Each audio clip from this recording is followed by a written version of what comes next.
مكان هي مصباح محمد روح نجاني أبوكاتو mana murtii federaalaati fi naannolee hundaati.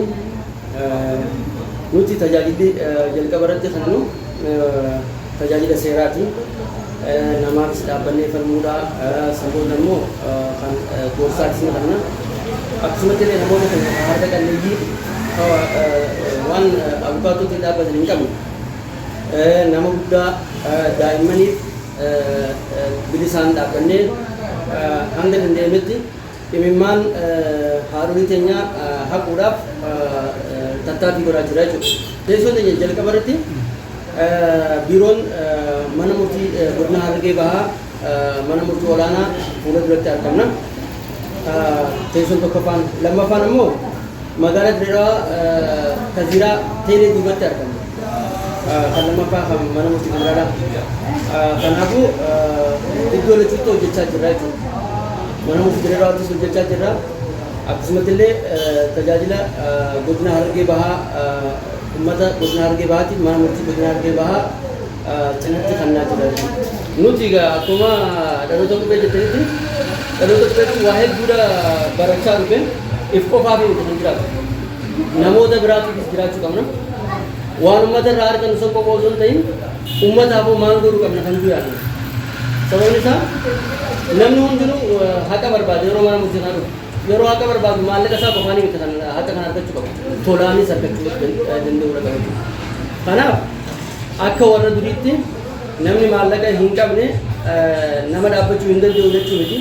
Yeroo dhufanitti nuti dandeettii isaa qofa gaafanna. Yoo inni hin danda'u jedhe immoo bilisaan hin dhaabbadhaaf jechuudha. Kanaaf wanni fuulduraan adda godhu kana fakkaata. Keessaa namni keenya waan haqan harkanneef yeroo lafa utuu mul'ata. Kana hoo dhugaatii irratti haalli jiru maal fakkaata bee?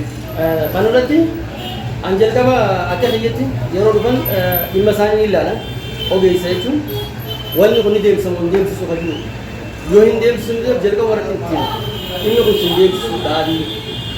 Kanaafuu kanaa achi baasii dabalataatiif hin saaxilin dhaabbadhu asumarratti jeetiin achuma dhaabaa jechuudha.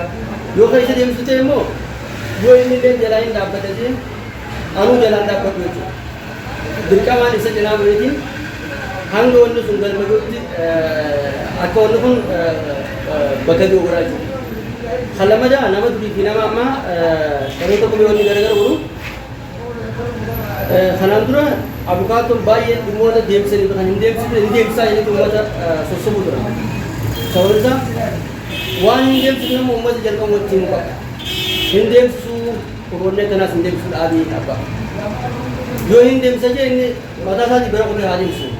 Nuti ammoo wal dhabbii uummata xiqqeessuudha malee kaayyoo kennu hawaasa waliif buusuu miti.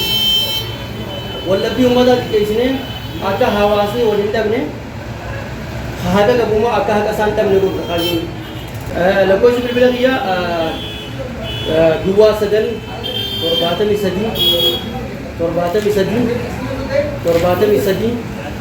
973 jechuudha. Kan yeroo hunda dhaabbachuudha.